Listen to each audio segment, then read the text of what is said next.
Selamat sore jelang malam teman-teman. Inilah kondisi studio CTV.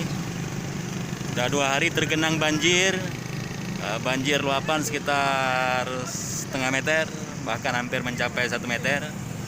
Ini seperti berada di tengah lautan. Jadi harus kalau mau ke studio harus melalui perjuangan panjang nih. Ya. Kita harus lewat saluran ini.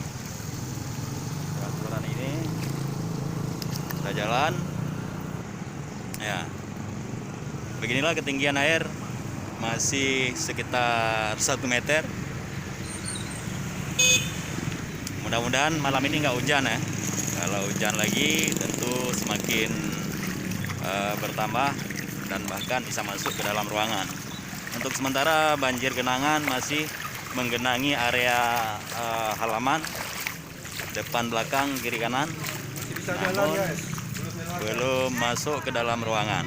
Sedikit masuk dalam studio. Gimana? Netren iya kak? Kaitren bang, kamu kaitren no? Macur bang. Aduh.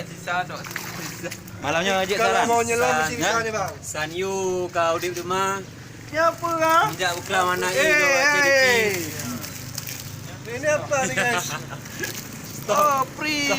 SM Amin guys. SM Amin. Free. Kalau free kambing enak guys.